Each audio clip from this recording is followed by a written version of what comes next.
Parfait. Bonsoir à tous. Donc ce soir, on va parler de Ampere et Fleet. En valent-ils la chandelle? On va voir ça tout de suite. Donc pourquoi c'est important d'en parler? Dans plusieurs conférences, Kotlin Conf, Android Makers, on voit les gens de JetBrains qui en parlent pendant que nous, on fait nos apps Android en Gradle. Qu'est-ce qui se passe? Donc en premier, Fleet. Fleet, on en entend parler depuis fin 2021 et c'est disponible en preview depuis 2022. C'est un IDE polyglotte et en fait, l'ambition c'est de faire un IDE plus léger que les autres IDE JetBrains. Il est ni open source ni gratuit, mais ça leur sert un petit peu de plateforme d'expérimentation. Pour l'instant, il n'y a pas de plugin et depuis 2023, ça prend aussi une tournure Kotlin multiplateforme. Donc c'est un aspect qui est intéressant aussi. Concrètement, ça ressemble à ça, on aura l'occasion de le voir plein de fois. C'est un petit peu ce qu'on connaît, et avec un petit peu une teinte de VS Code aussi, mais bon, ça reste subjectif. Comment ça marche? Concrètement, on a un front-end qui a été refait pour l'IDE, et il va parler avec le back-end d'IntelliJ. Donc c'est ce qu'on voit ici, Waiting for IntelliJ, et c'est ce qui s'appelle le Smart Mode. En quoi c'est fait? C'est fait en Kotlin, cool, il y a un petit peu de Rust dedans, mais il n'y a pas de compose. C'est comme ça, mais en tout cas, super IDE pour l'instant. Disclaimer, c'est en preview, donc voilà, il va y avoir des problèmes, il va y avoir des bugs. C'est en développement pour l'instant, mais on est excité pour le futur, n'est-ce pas? Également, Ampere, avec en haut à droite, Currently Experimental. Qu'est-ce que c'est? C'est un nouveau build tool et configuration tool fait exclusivement par JetBrains depuis janvier de cette année. Donc ça permet de créer un petit peu comme un autre build tool qui s'appelle Gradle, des applis JVM, des applis Android, iOS, Kotlin multiplateforme et desktop. Et ce qui est intéressant, c'est que ça peut fonctionner avec Gradle et aussi maintenant, depuis très récemment, sans Gradle. Donc une approche différente également parce que ça va utiliser YAML. Alors YAML, on aime bien, on n'aime pas. Pour l'instant, c'est le choix qui est fait. Pour ce talk, je vais parler d'Ampere et Fleet en même temps. Pourquoi? Parce que Ampere, ça fonctionne avec IntelliJ EAP, pas pour l'instant avec Android Studio, mais surtout, ça marche bien avec Fleet. Si on veut l'utiliser dans les IDE classiques, il y a un plugin, on peut l'installer et on a le support. Sinon, dans Fleet, c'est natif. Et surtout, en fait, il y a des petites améliorations comme des intents ici, où directement dans l'IDE, il y a des choses un peu nouvelles qu'on ne voit pas dans ce qu'on connaît. Donc ce que je vous propose maintenant, c'est de faire un tour de Ampere avec Fleet pour se donner une idée de quel est le futur selon JetBrains. Ou pas. Donc en premier, application JVM, comment on s'y prend? On ouvre Fleet, on part d'un nouveau dossier. Alors ça, c'est un petit peu leur philosophie, c'est que on part d'un dossier vide et on va ajouter des éléments. Au lieu de faire un wizard, on va le faire au fur et à mesure. Donc en premier, on va créer un fichier qui s'appelle module.yaml. Donc c'est le nom module qui est hardcodé vraiment dans Ampere. Et ici, on va indiquer un product, donc jvm/app ici. Et par exemple, si on veut faire une lib, il y a jvm/lib et d'autres cibles qu'on verra après. Une fois qu'on a ça, on fait Alt-Entrée, comme ce qu'on connaît. Et on va avoir deux options qui s'offrent à nous, soit configurer un projet Ampere Gradle, soit configurer un projet standalone Ampere. Donc la différence entre les deux, elle est très simple. Standalone Ampere, c'est sorti fin mai, donc c'est très récent. Mais concrètement, ça permet de compiler toutes sortes de projets, notamment Android, sans Gradle. Pour Gradle, en fait, ça va être de la délégation, dans le sens où quand on inspecte ce qui se passe, on va avoir les build.gradle.kts qui sont quand même là.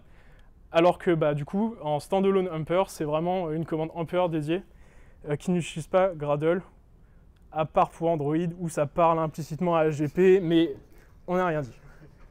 Rappelez-vous, on est en preview, on ne se moque pas. Donc pour l'instant, on va partir en standalone Ampere pour voir comment ça se passe. Dès qu'on fait ça, on va avoir... D'ailleurs, c'est un peu croqué. Bon, c'est pas très grave.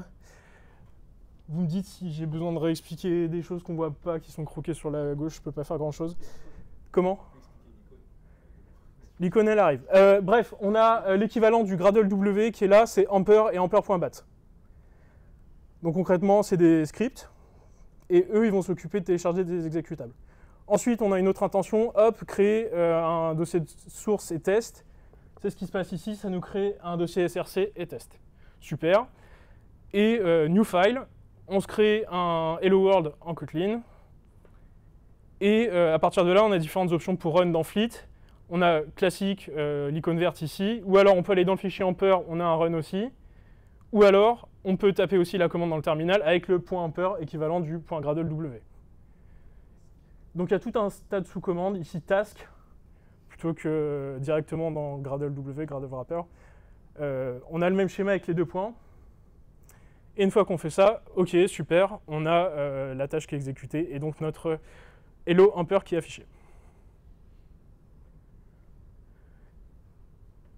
Quand on ouvre le dossier build, on voit qu'il n'y a pas du tout de Gradle ici et qu'on a vraiment nos points classes qui vont être exécutés en Java normal, mais du coup sans Gradle. Et aussi on a l'option Gradle avec Amper. Donc là on revient dans le temps et on fait configure Gradle based Amper, ok. Et concrètement ça va être à peu près la même chose, mais cette fois avec Gradle, où on va avoir nos fichiers classiques, dont un settings.gradle.kts, donc Gradle Wrapper ici, où en fait on va avoir un plugin Gradle Amper spécial ici. Donc même chose, on crée nos dossiers de source, ok, hop. Alors, ce qui est bien, c'est que sur cet ordi, ça compile vite. Impeccable. Et on voit bien que Amper a délégué sa commande à Gradle, et ici c'est Gradle Wrapper qui est exécuté avec la task jvmrun. Pour ajouter des dépendances, ça ressemble à ce qu'on connaît. On fait dependencies, et au lieu de faire implementation, ici on va mettre la dependency notation directement, et dans Fleet, trop cool, on va avoir de l'autocomplétion qui fonctionne ou pas avec Internet, mais qui fonctionne généralement bien, et aussi la version qui est ici. Donc ça c'est cool. Bon, on a ça dans les versions catalogue en vrai maintenant. Bon, au moins on a la parité au niveau fonctionnalité. Ici on ajoute Kotlin X Deadtime, et on rafraîchit avec, comme ce qu'on connaît d'Android Studio, et ça va rafraîchir les dépendances dans le class path. Ok, et après je peux utiliser Kotlin X Deadtime. Super. Comme on est en mode hybride avec Gradle, ce qui est bien, c'est qu'on peut utiliser des fonctionnalités dans Gradle. Et ici, les versions catalogue, on s'en crée un vide, on réimporte le projet, et il y a une intention dans Fleet, ça bouge la dependency notation directement dans le version catalogue, avec la variable spéciale libs en YAML, du coup, qui est équivalent à libs avec les versions catalogue dans les fichiers Gradle classiques. Et elle apparaît bien ici. Et bien sûr, on fait ça proprement. On met en version ref avec la version listée là-haut. Ok, donc Amper, on nous dit que c'est fait en YAML, mais dans mes recherches pour ce talk, j'ai trouvé quelque chose qui n'est pas mentionné encore, c'est que YAML, ça ne plaît pas à tout le monde. Et qu'est-ce qu'ils ont fait? Ils ont commencé à l'enlever en faisant un type de fichier .amper. Je ne l'ai pas vu nulle part dans la doc, on le voit naturellement dans la code source de Amper. Mais il y a une alternative au YAML qui est là, et en fait c'est ce qui s'appelle les Amper files. Donc c'est strictement la même chose, c'est module.amper cette fois, et ça va être un langage avec des accolades qui est très similaire au YAML. Donc ça, on va en entendre parler, je pense. Pour l'instant, ça marche dans Fleet sans aucune explication, donc cool. On teste ça, et donc dans la suite, on arrête le YAML et on va se mettre vraiment en mode idiomatique, je pense, pour Amper, en tout cas si c'est la direction qu'ils prennent. Donc en Amperlang, comment ça marche? Hop, c'est la même chose, sauf que ici on va faire product égal au lieu de faire 2 points comme en YAML. Ok, on recommence, c'est la même chose que tout à l'heure, on exécute, tout marche bien. Un truc qui est cool aussi avec Amper, c'est qu'on n'a pas besoin de configurer un plugin Java comme dans Gradle, c'est que ça marche sans configuration, c'est là par défaut. Concrètement, on fait new file, enterprise.java si on veut. On se fait une belle classe Java, et on peut l'utiliser dans notre Kotlin, donc on n'a rien à configurer. Ça marche par défaut. Hello, aïe aïe. Okay. On supprime ça. Ajouter une dépendance, c'est strictement la même chose, sauf que c'est l'autre syntaxe. On appuie un tiret, et en fait, les accolades, ça représente toujours une liste à l'intérieur de ce que j'ai compris. Pour ajouter des tests, c'est pareil, c'est configuré implicitement. Il y a Kotlin x.test qui est présent en dépendance implicitement. Je ne saurais pas vous dire comment ça marche, mais en tout cas, les tests sont là directement. On se crée un fichier dans le dossier test. Et ici, on va s'écrire un test comme on le souhaite. Flèche verte. Et dans Fleet, c'est supporté directement. Trop cool. Donc après, les tests, vous faites ça bien naturellement. Au niveau des test dependency, c'est pareil, on peut rajouter des dépendances. Et là, la contrainte avec le YAML, c'est que les symboles qui viennent du YAML, on va les avoir dans cette amperlang pareil. Et du coup, les tirer, ça va pas marcher parce que c'est comme ça. Et on va mettre des guillemets dès qu'il y a des tirets dans le symbole. Donc ça me fait penser à d'autres choses que j'ai déjà vu en Kotlin plus ou moins. Je sais pas trop ce que c'est que ce langage, on le saura un jour, mais pour l'instant on est obligé de faire ça. Donc ça c'est en testant à la main, hein, c'est expliqué nulle part. Ok. Donc ensuite, là on a fait ça, on va maintenant configurer, voir les différents éléments de configuration, on a vu les dépendances, ok.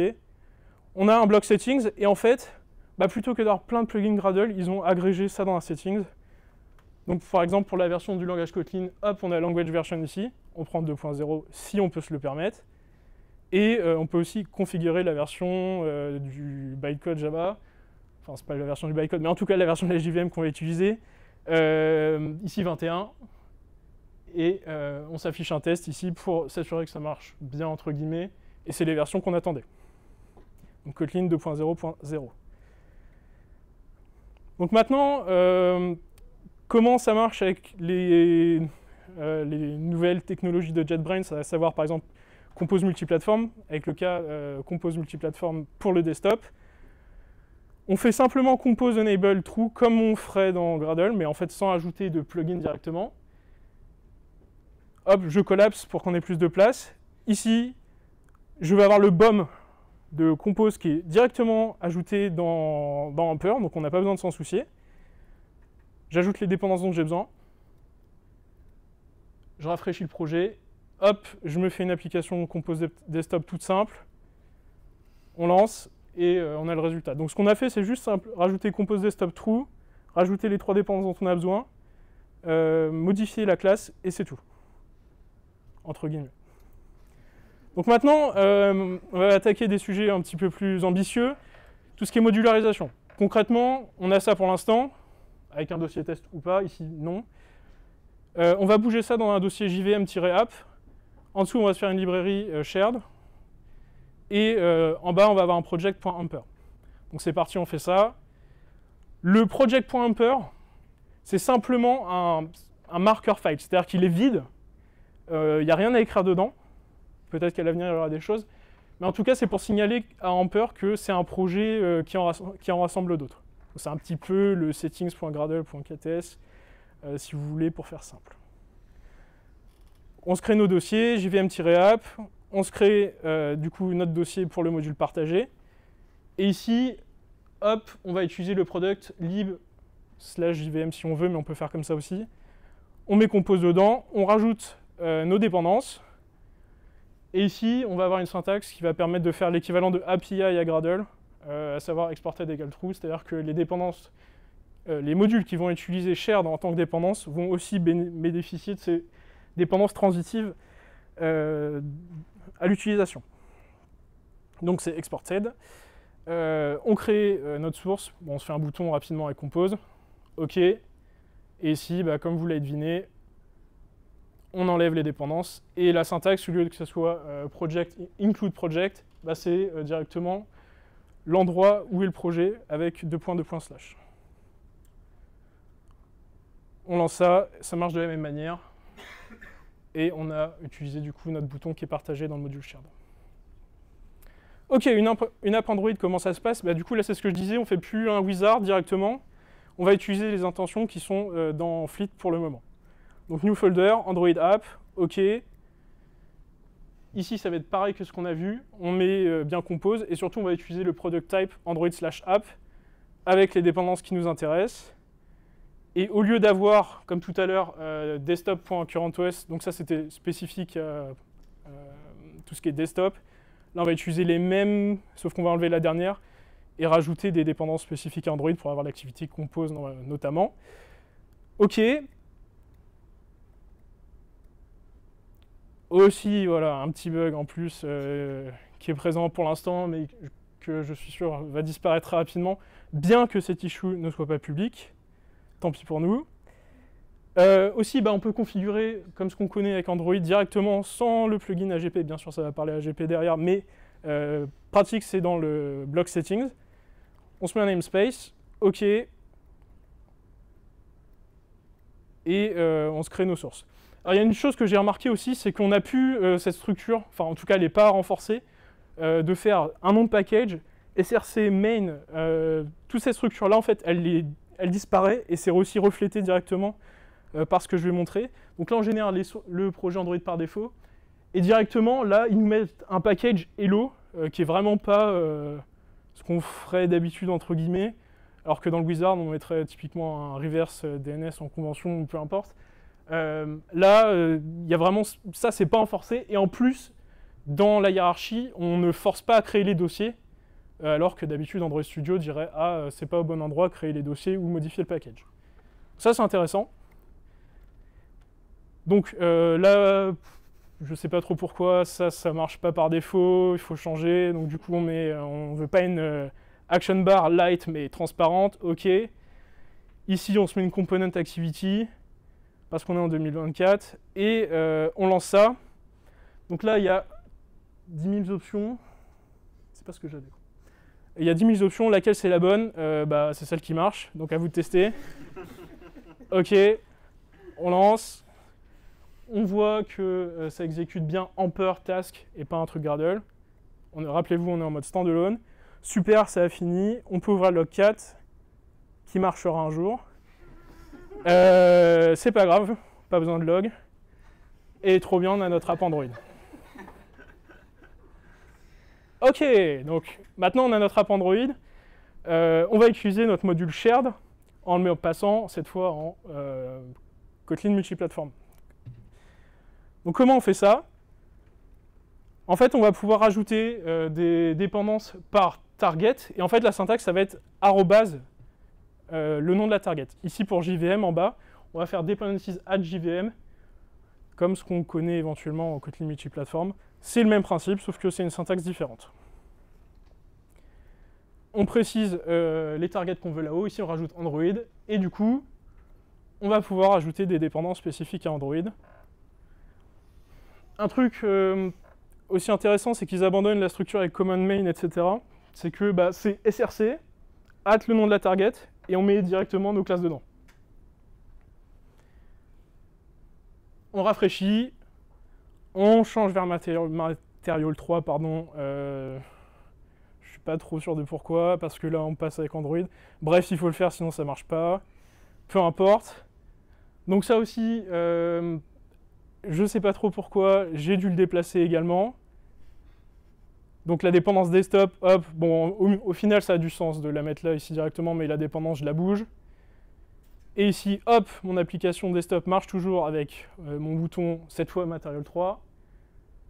Et au niveau des dépendances, on enlève les dépendances Android qu'on avait, et on va mettre directement shared, puisqu'elles étaient exported. On rafraîchit, on utilise notre composant, on run à la roulette russe, et là, problème, ça marche pas du tout. J'ai cherché pendant très longtemps, en même temps on est en preview, on est en expérimental, je le rappelle. Donc, une erreur de fleet, on ne sait pas trop ce qui se passe. Ça, c'est un euphémisme. Un autre problème, il y en a marre. Et en fait, ça marchait vraiment pas. Donc là, ce qui s'est passé, c'est le retour.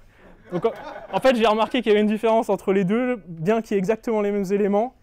J'ai fini par remplacer ça en YAML. On delete, hop. J'ai vraiment traduit exactement pareil. Et là, quand on reste dans les rails, on est bon. Une app iOS. Donc là, c'est la dernière étape. Comment ça se passe? Vous l'avez deviné, c'est le même principe. Un module.Ampere. Là, on a un target iOS app. Et on va se mettre le team ID qui est obligatoire quand on fait du développement iOS. Ça vient du développeur account iOS. On crée une application iOS avec l'intent qui marche pas beaucoup, c'est pas vraiment la fait à la main. SRC, et là, ce qui est cool, c'est que quand on tape .swift, l'icône Swift s'affiche. Donc est-ce que ça marcherait? Oui, ça marche. Parce qu'en fait, il y a eu notre ami AppCode qui a été ressuscité, entre guillemets, dans Fleet. Donc trop cool, on n'a pas besoin d'installer un plugin third party, là c'est vraiment du support natif. Et j'ai créé une appli Swift UI. Donc là on est au POG, on va pas passer trop de temps sur Swift. Ok, le problème ça ne marche pas, on est obligé de rajouter Compose, sinon on ne peut pas exécuter l'app iOS, bien qu'il n'y ait que du Swift. C'est comme ça pour l'instant. On run. Donc là on attend longtemps. On ouvre le dossier build, il y a des frais de dump encore. Bon là effectivement c'est de ma faute, j'aurais dû rajouter les dépendances compose directement parce que j'ai mis compose true. Apparemment il faut que ce soit dans le runtime, donc là on est ambitieux, on met directement les dépendances transitives de shared et c'est reparti. On rajoute le target également, iOS. On retente. Donc cette fois le device se lance bien, mais il y a une vieille erreur iOS, comme quoi la version n'est pas indiquée. J'ai ouvert les infos.plist qui sont générées, c'est bien là. Qu'est-ce qui se passe? En fait, c'est que dans Xcode 15, ça a changé, donc ça marche plus directement. Je pense que ça a été testé avec Xcode 14. Donc c'est parti, on télécharge Xcode 14. Il faut update l'OS. Ok, je suis chaud, il n'y a pas d'update. Ok, super. Bon, c'est pas grave. On va se contenter de l'app Android dans nos réflexions. Donc pour l'instant, qu'est-ce qu'on a fait? On a fait tout ce qu'on pouvait faire avec Gradle, mais sans Gradle. Donc ça, implicitement, ça résout des problèmes entre guillemets, c'est-à-dire que avec la base d'Amper, on va pas avoir tout l'historique de Gradle qui était en Groovy avant, qui résolvait les dépendances avec Ant, et maintenant ça a changé, c'est pas très clair dans ma tête comment ça fonctionne maintenant, je pense que pour vous aussi. Il n'y a pas d'API à entretenir, bref, on repart d'une feuille blanche, et ça, est-ce que c'est une bonne chose ou pas? On verra. Une autre chose aussi, c'était le Maven versus Gradle, là c'est Gradle versus Amper, c'est qu'on revient au déclaratif, et du coup, on ne va pas avoir de comportement arbitraire, et on va pouvoir valider un schéma très rapidement, il n'y aura plus cette étape de project configuration qu'on a avec Gradle. Et aussi, potentiellement, c'est plus facile à apprendre parce que plein de trucs subtils dans Gradle, .configure each par exemple pour les tasks, enfin bref, vous connaissez très bien. Mais qui va là? Déclarative Gradle, donc ça c'est un projet de Gradle qui consiste justement à ne plus avoir trop cette phase de configuration et d'utiliser un peu un modèle du coup déclaratif. Qu'est-ce que ça va donner? À côté de ça, on a quelqu'un qui s'appelle Martin Bonin, quand ça a été annoncé, Amper nous a dit quelque chose que je trouve très juste, c'est que pour le 10% qu'on va avoir besoin à faire en Gradle, pourquoi ne pas tout faire en Gradle, puisque c'est ce qu'on faisait jusque-là? À voir. Aussi, il y a ça, il existe beaucoup de plugins pour Gradle, il va falloir faire une transition vers l'écosystème s'il y en a une. Ça peut être délicat. Après, ça peut marcher en mode hybride, mais il faut toujours utiliser Gradle, donc pourquoi ne pas utiliser Gradle? Bref, vous avez compris. Il y a ça aussi à garder en tête, JetBrains Space, qui a disparu du jour au lendemain. Voilà, on peut garder ça en tête que quand un projet, en tout cas chez JetBrains, n'en vaut pas la peine, ils centrent leur choix sur les bons plans, entre guillemets. Donc ça à garder en tête aussi. Pas mal de nouvelles fonctionnalités qui sont à venir. Donc avoir un version catalogue natif à Amper, d'autres cibles, des tests spécifiques à la plateforme, par là j'entends des tests instrumentalisés. Publication de librairie. Donc ça, pareil, ils veulent simplifier de fou, ça serait super bien pour Kotlin multiplateforme. Des dépendances natives avec notamment iOS, et aussi KSP qui ne fonctionne pas pour l'instant. Ça, je voulais le mettre absolument, je pense que vous connaissez XKCD. Donc là, c'est une situation où, pas forcément technique, mais en tout cas, on vous présente qu'il y a 14 standards qui se battent entre eux. Oh là là, mais 14 c'est beaucoup trop, faut faire un vrai standard, et du coup, le résultat c'est qu'il y a 15 standards. Bref, je pense que vous voyez le rapport. Donc, pour conclure, en valent-ils la chandelle? Comme d'habitude, it depends. C'est tout pour moi, je vous remercie.